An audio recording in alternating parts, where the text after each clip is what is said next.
வணக்கம். இது எஃப்னா தமிழ் டிவியின் இலங்கையின் இன்றைய காலை செய்திகள். மாவையின் புகழுடலுக்கு அனுர அஞ்சலி. மறைந்த தமிழரசு கட்சியின் மூத்த தலைவர் மாவை சேனாதிராசவின் உடலுக்கு ஜனாதிபதி அனுரகுமார் திசாநாயக்க அஞ்சலி செலுத்தியுள்ளார். யாழ்ப்பாணத்தில் அனுரகுமார் திசாநாயக்க விஜயம் செய்த நிலையில் நீரில் சென்று அஞ்சலி செலுத்தப்பட்டிருக்கிறது. மாவை சேனாதிராசவின் புகழுடல் அஞ்சலிக்காக யாழ் மாவட்டப்புறத்தில் இருக்கும் அவரது இல்லத்தில் வைக்கப்பட்டிருக்கிறது. உடல்நிலையினால் பாதிக்கப்பட்டவர் யாழ் போதனா வைத்தியசாலையில் அனுமதிக்கப்பட்டு தீவிர சிகிச்சை பிரிவில் சிகிச்சை பெற்று வந்த நிலையில் சிகிச்சை பலனின்றி உயிரிழந்திருந்தார். தனது 82வது வயதில் கடந்த 29ஆம் தேதி உயிரிழந்துள்ள விடயம் குறிப்பிடத்தக்கது. யாழ்ப்பாணத்தில் அர்ச்சுனாவின் பேச்சை இடைநிறுத்திய ஜனாதிபதி. நாடாளுமன்ற உறுப்பினர் ராமநாத அர்ச்சுனா தற்பொழுது நடைபெற்றுக் கொண்டிருக்கும் யாழ் மாவட்ட ஒருங்கிணைப்பு குழு கூட்டத்தில் உரையாற்றிக் கொண்டிருக்கும் போது இடையில் அவரது உரையை மறைத்து ஜனாதிபதி விளக்கம் அளித்துள்ளார். வடகிழக்கில் வைத்தியர்கள் நியமிக்கப்படும் போது அவர்களின் தகமை அடிப்படையில் நியமனம் வழங்கப்படும் என்றும் அநேகமான சிங்களவர்களே நியமிக்கப்படுகின்றார்கள் என்றும் நாடாளுமன்ற உறுப்பினர் அர்ச்சுனா ராமநாதன் குற்றம் சுமத்தியிருந்தார். சவகச்சேரி வைத்தியசாலையின் பணிப்பாளராக இருந்து பின்னர் நாடாளுமன்ற உறுப்பினராக வந்துள்ளேன் என்றும் நாடாளுமன்ற உறுப்பினர் ஸ்ரீதரன் தெரிவித்ததாக அர்ச்சுனா இதன்போது குறிப்பிட்டிருந்தார். அத்துடன் வடக்கு பகுதியில் இருக்கும் வைத்தியசாலை பிரச்சினை பல்வேறு விடயங்கள் தொடர்பாகவும் மிக நீண்ட நேரம் உரையாற்றிக் கொண்டிருந்த போது இடமறித்த ஜனாதிபதி அனுரகுமார் திசாநாயக்க விளக்கம் அளித்துள்ளார். அர்ச்சுனாவின் உரை இடமறிக்கப்பட்ட நிலையில் சபையில் சிறு நகையொலியுடன் சலசலப்பும் ஏற்பட்டிருந்தது. இதே நேரத்தில் ராமநாத அர்ச்சுனா அவர்கள் ஆனந்த சுதாகர் அண்ணாவின் விடுதலைக்காக நேரடியாக ஜனாதிபதியுடன் பேசியும் இருக்கின்றார். அவரை விடுதலை செய்வதாக அது சம்பந்தமாக நீதி அமைச்சருடன் கதைத்துக் கொண்டிருப்பதாகவும் சாதகமான பதிலை தருவதாக ஜனாதிபதி அவர்கள் தெரிவித்திருக்கின்றார். ஆனந்த சுதாகர் அவரின் மகளுடன் இந்த குழந்தை பிறப்பதற்கு முன்பு கைது செய்யப்பட்டவர் என்று மகளுக்கு 15 வயதாகிவிட்டது.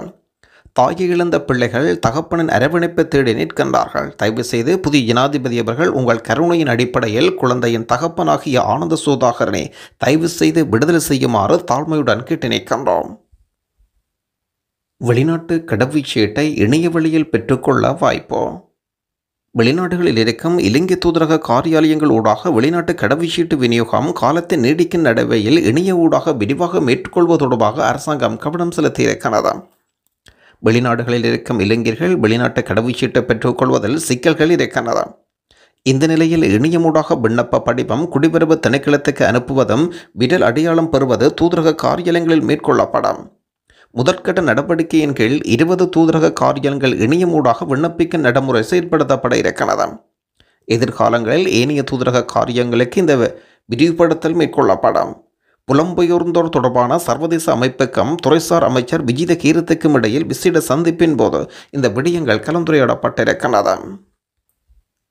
மர்மமான முறையில் கொலை செய்யப்பட்ட இளம் ஆசிரியை. மாத்தறை பகுதியில் இளம் பெண் ஒருவர் கொலை செய்யப்பட்டுள்ளார். உயிரிழந்தவர் 34 வயதுடைய திருமணமாகாத பெண் என்றும் ஒரு ஆசிரியர் என்றும் சொல்லப்படுகிறது. குடும்ப தகராறு காரணமாக ஏற்பட்ட வாக்குவாதத்தில் பெண் கொலை செய்யப்பட்டிருக்கின்றார். கத்தி மற்றும் இரும்பு கம்பியினால் கொடூரமாக தாக்கப்பட்டு படுகொலை செய்யப்பட்டுள்ளார். எனினும் கொலை தொடர்பில் சந்தேக நபரில் அவரது மூத்த சகோதரர் கைது செய்யப்பட்டுள்ளார். கொலை செய்யப்பட்ட பெண்ணின் அறையிலிருந்து கடிதம் ஒன்றும் கண்டுபிடிக்கப்பட்டிருக்கிறது. கொலையை தான் செய்வதாக அந்த பெண்ணின் தாயின் கையெழுத்து கடிதம் எழுப்பப்பட்டிருக்கின்றது. கைது செய்யப்பட்டுள்ள சந்தேக நபரான சகோதரனுக்கும் போலீசாருக்கும் தெரியப்படுத்தும் வகையில் அந்த கடிதம் எழுதப்பட்டிருக்கின்றது. இந்த சம்பவம் தொடர்பான மேலதிக விசாரணைகளை போலீசார் மேற்கொண்டு வருகின்றனர். தமிழீழ விடுதலை புலிகள் அமைப்பு குறித்து எழுந்துள்ள பயம் மஹிந்தவின் பாதுகாப்பை உறுதிப்படுத்துமாறு கோரிக்கை.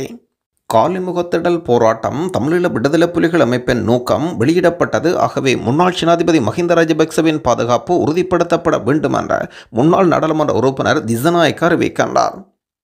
முன்னாள் ஜனாதிபதி மஹிந்த ராஜபக்ச 30 ஆண்டுகால யுத்தத்தை முடிவுக்கு கொண்டு வந்தவர். தமிழீழ விடுதலை புலிகள் அமைப்பு அளிக்கப்பட்டிருந்தாலும் அந்த அமைப்பின் நோக்கம் இன்று தேசியம் சர்வதேச மட்டத்தில் இருக்கிறது. கொழும்பு காலிமுகத்திடல் போராட்ட களத்தில் தமிழீழ விடுதலை புலிகளின் இலக்கு வெளிப்பட்டது. ஆகவே முன்னாள் ஜனாதிபதி மஹிந்த ராஜபக்சவின் பாதுகாப்பு உறுதிப்படுத்தப்பட வேண்டும்.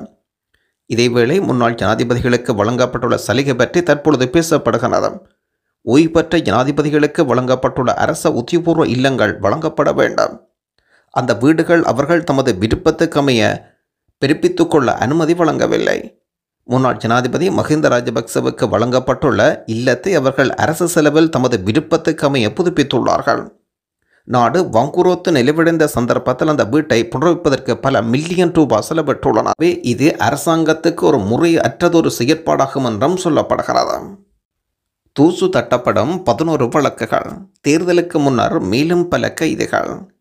கடந்த அரசாங்க காலத்தில் நடைபெற்ற மோசடி, சட்டவிரோத சொத்துக்குவிப்பு விடயங்களுடன் தொடர்புடைய 11 வழக்குகள் தற்போது தூசு தட்டப்படுகிறது.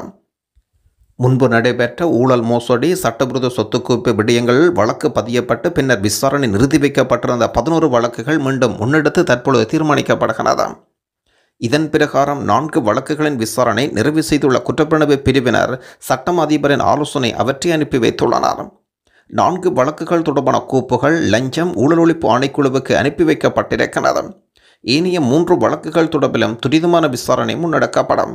பெரும்பாலும் உள்ளூராட்சி தேர்தலுக்கு முந்தைய காலகட்டத்தில் முன்னைய அரசின் 5க்கும் மேற்பட்ட முன்னாள் அமைச்சர்கள் கைது செய்யப்படலாம் என்று அறிய முடிகின்றது. அர்ச்சுனாவின் தங்கத்தின் மீது கண் வைத்துள்ள அனுராதபுர போலீசார். அனுராதபுர பகுதியில் போக்குவரத்து போலீசாருடன் அட்டகாசத்தில் ஈடுபட்ட ராமநாதன் அர்ச்சுனா கைது செய்யப்பட்டு பிணையில் விடுவிக்கப்பட்ட நிலையில் அர்ச்சுனாவுடன் சேர்ந்திருக்கும் பெண் வாக்குமூலம் வழங்க அனுராத போலீசார் அழைக்கின்றனர். நாடாளுமன்ற உறுப்பினர் ராமநாத அர்ச்சுனா அனுராதபுர நீதிமன்றத்தில் ஆஜர்படுத்தப்பட்ட பின்னர் பிணையில் விடுவிக்கப்பட்டார். நாடாளுமன்ற உறுப்பினர் சார்பில் ஆஜரான சட்டத்திரணி தென்னக்கோன் ஊடகங்களுக்கு கூறியிருக்கிறார். அனுராதபுரம் தலைமிக காவல்துறையின் பொறுப்பதிகாரி யாழ் சென்று நாடாளுமன்ற உறுப்பினர் அர்ச்சுனாவை கைது செய்து நீதிமன்றத்தில் ஆஜர்படுத்தினார். அப்போது முந்தைய நாள் சமர்ப்பிக்கப்பட்ட அறிக்கைக்கு காவல்துறை கூடுதல் விளக்கங்கள் வழங்கினார். வீதியில் பயணித்துக் கொண்டிருந்த போதுதான் இந்த சம்பவம் நடைபெற்றுள்ளது. விசாரணை நடத்தப்படுகின்றதா என்று நீதவான் போலீசாரிடம் கேட்டார். அப்போது தகவல் அளித்த காவல்துறை அதிகாரிகள் நாடாளுமன்ற உறுப்பினரின் வாகனத்தில் இருந்த ஒரு பெண்ணின் தகவலை பதிவு செய்ய வேண்டும் என்று கூறினார். அந்த நேரத்தில் காவல்துறை எங்கள் கட்சிக்காரரை வந்து வாக்குமூலம் அளிக்க சொல்லவோ இல்லை. அனைத்து உண்மைகளையும் கருத்தில் கொண்ட நீதவான் தலா 2 லட்சம் ரூபாய் மதிப்பிருக்கும் 2 பிணைப்பத்திரங்களின் அடிப்படையில் பாராளுமன்ற உறுப்பினரை விடுவிக்க உத்தரவிட்டனர். சம்பந்தப்பட்ட பெண் அனுராத போலீஸ் தலைமையகத்துக்கு சென்று வாக்குமூலம் அளிக்க வேண்டும். எனது கட்சிக்காரர் ஆரம்பத்திலிருந்தே இந்த விசாரணையில் காவல்துறைக்கு ஆதரவு வழங்கியிருக்கின்றார். ஆனால் போலீசார் உதவி வழங்கவில்லை என்று கூறியிருக்கின்றனர். போக்குவரத்து சம்பவம் தொடர்பான உண்மைகளை போலீசார் நீதிமன்றத்தில் தெரிவித்த மறுநாளே ஒரு நல்ல குடிமகனாக இந்த நாட்டின் சட்டத்தை மதித்து பாராளுமன்ற உறுப்பினர் அர்ச்சுனா ஒரு மனுவுடன் அனுராதபுர நீதிமன்றத்தில் ஆஜராகியிருந்தார் என்ற விடயமும் குறிப்பிடத்தக்கது. காலியில் இடம்பெற்ற துப்பாக்கிச் சூடு 3 பேர் படுகொலை. காலி ஹெனிதுவ பகுதியில் துப்பாக்கிச் சூடு ஒன்று இடம்பெற்றுள்ளது. காலி ஹெனிதும பனங்கல பகுதியில் இடம்பெற்ற துப்பாக்கிச்சூடு சம்பவத்தில் 3 பேர் உயிரிழந்திருப்பதுடன் குறித்த துப்பாக்கிச்சூடு சம்பவத்தில் மோட்டார் சைக்கிளில் வந்த 2 T56 ரக துப்பாக்கியினால் இந்த துப்பாக்கிச்சூட்டை நடத்தியுள்ளனர். உயிரிழந்தவர்களில் 2 29 மற்றும் 54 வயதுடையவர்கள். மற்றவரின் வயது உறுதிப்படுத்தப்படவில்லை. சம்பவம் தொடர்பான விசாரணைகளை ஹெனிதுவ போலீசார் முன்னெடுத்து வருகின்றனர். இலங்கை மத்திய வங்கியினால் இன்றைய தினம் வெளியீடு செய்யப்பட்டிருக்கும் நாணய மாற்று விகிதங்களின் பட்டியல். ஆஸ்திரேலியன் டாலர் 189 ரூபாய், கனேடியன் டாலர் 209 ரூபாய், யூரோ ஒன்றின் பெறுமதி 315 ரூபாய், சிங்கப்பூர் டாலர் 224 ரூபாய், ஸ்டீலிங் பவுண்ட் 376 ரூபாய், சுவிஸ் பிராங்க் 334 ரூபாய், ஐக்கிய அமெரிக்க டாலர் 301 ரூபாய். தொடர்ந்து மத்திய கிழக்கு நாடுகளுக்குரிய நாணய பெறுமதிகளாக பஹ்ரைன் தினார் 789 ரூபாய், குவைத் தினார் 964 ரூபாய், ஓமான் ரியால் 772 ரூபாய், கட்டார் ரியால் 81 ரூபாய், சவுதி அரேபியா ரியால் 79 ரூபாய், ஐக்கிய அரபு ராச்சியம் திர்ஹம் 81 ரூபாய். ஜனாதிபதியின் கவனத்தை ஈர்க்கும் முகமாக வேலையற்ற பட்டதாரிகள் போராட்டம். யாழ்ப்பாணத்துக்கு வருகை தந்திருக்கும் ஜனாதிபதியின் கவனத்தை ஈர்க்கும் முகமாக வடமாகாண வேலையற்ற பட்டதாரிகள் போராட்டத்தில் ஈடுபட்டனர். யாழ் மாவட்ட ஒருங்கிணைப்பு குழு கூட்டம் உட்பட நிகழ்வில் கலந்து கொள்ள யாழ்ப்பாணம் விஜயம் மேற்கொண்டிருக்கும் ஜனாதிபதிக்கு எதிராக மாவட்ட செயலகத்தில் ஒருங்கிணைப்பு கூட்டத்தின் ஜனாதிபதி கலந்து கொண்ட வேளை வேலையற்ற பட்டதாரிகள் மாவட்ட செயலகத்துக்கு அருகில் தமக்கான வேலைவாய்ப்பு கோரி கவன ஈர்ப்பு போராட்டத்தில் ஈடுபட்டனர். குறித்த போராட்டத்தில் போலீசார் பாதுகாப்பு வழங்கியிருப்பதுடன் குறித்த போராட்டத்துக்கு தடை விதிக்க கோரி யாழ் நீதிமன்றத்தில் மனு தாக்கல் செய்த நிலையில் அமைதியாக போராட முடியும் என்று கூறி போராட்டத்துக்கு தடை விதிக்க முடியாது என்று கூறி மன்று தடை கூறிய மனுவை நிராகரித்திருந்த விடயமும் குறிப்பிடத்தக்கது. ராஜபக்சர்களை கைது செய்ய முற்படும் போது சஜித் தரப்பினர் கவலை. ராஜபக்சர்களை கைது செய்ய முற்படும் போது சஜித் தரப்பினர் கவலை வெளியிடுவதும் அவர்களை பாதுகாக்க முற்படுகின்றமை பெரிய திருடரை பாதுகாக்க ஒன்றிணைந்து மேற்கொள்ளும் செயற்பாடு என்ற துறைமுகங்கள் சிவில் விமான சேவை அமைச்சர் பிமல் ரத்நாயக்கா குற்றம் சுமத்தியிருக்கின்றார். அமெரிக்காவிலிருந்து நாடு கடத்தப்பட இருக்கும் 3065 இலங்கையர்கள். புதிய அமெரிக்க நிர்வாகத்தினால் நாடு கடத்த திட்டமிடப்பட்டிருக்கும் சட்டவிரோத வெளிநாட்டவரில் 3065 இளைஞர்களும் உள்ளடங்குவதாக குடிவரவு சுங்க அமுலாக்கத்துறை தெரிவிக்கிறது. குர்ஆனை எரித்தவர் ஸ்வீடனில் சுட்டுப்படுகொலை, உடல் முழுவதும் துப்பாக்கி தோட்டாக்கள்.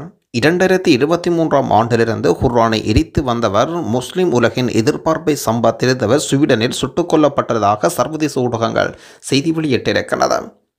ஈராக் நாட்டைச் சேர்ந்த சல்வான் மொமிகாவின் உடல் பல தோட்டாக்கள் காயங்களுடன் கண்டெடுக்கப்பட்டது. இருக்கும்போது அவருக்கு வயது 38. ஈராக் இஸ்லாமிய எதிர்ப்பு பிரச்சாரகர் ஒருவர் குர்ஆனை எதிர்த்து தொடர்பான வழக்கு விசாரணையில் நீதிமன்ற தீர்ப்பு வருவதற்கு சில மணி நேரங்களுக்கு முன்பு சுட்டு படுகொலை செய்யப்பட்டதை அடுத்து 5 பேரை ஸ்வீடன் போலீசார் கைது செய்தனர். யாழ் மாவட்ட செயலகத்தில் இடம்பெற்ற ஒருங்கிணைப்புகள் கூட்டத்தில் அபூர்வத்தை பேசுபொருளாகவும் அரச வேலைக்கு 30,000 வெற்றிடங்கள் இருப்பதாகவும் போலீஸ் வேலைக்கு மொழி தெரிந்தவர்கள் சேர முடியும் என்றும் காணியை விடுவிப்போம், கீரிமேல் இருக்கும் ஜனாதிபதி மாளிகை மக்களின் பயன்பாட்டுக்கு உதவ வேண்டும் என்று செய்யலாம் என்று பாராளுமன்ற உறுப்பினர்கள் சொல்லவும் ஜனாதிபதி கேட்டுள்ளார். போதைக்கு அடிமையானவர்கள் புனர்வாழ்வு அளிப்பதற்கு வடக்கு நிலையம் வேண்டும் என்றும் ஜனாதிபதியிடம் கூறப்பட்டிருக்கின்றது. யாழ்ப்பாணம் ஒருங்கிணைப்புக்குழு கூட்டம் முடிவடைந்த போது ஜனாதிபதி தமிழ் மக்களின் தீர்க்கப்படாத பிரச்சனைகள் ஒரு பிரச்சனையாவது தீர்வை சொல்லியிருக்கலாம். அங்கு பல பிரச்சனைகள் பேசுவதற்கு வந்தவர்கள் தெரிவிப்போ. இலங்கை ஜனாதிபதி அனுர்குமார திசாநாயக்கா வடமாகாணத்தின் விஜயம் போது இந்த மாகாண மக்கள் நீண்ட காலமாக எதிர்கொண்டுள்ள பல பிரச்சனைகளுக்கு தீர்வு வழங்கப்படும் என்றும் போக்குவரத்து நெடுஞ்சாலைகள், துறைமுகங்கள், சிவில் விமான போக்குவரத்து அமைச்சர் பிமல் ரத்நாயக்கா உறுதிமொழி வழங்கியிருக்கின்றார்.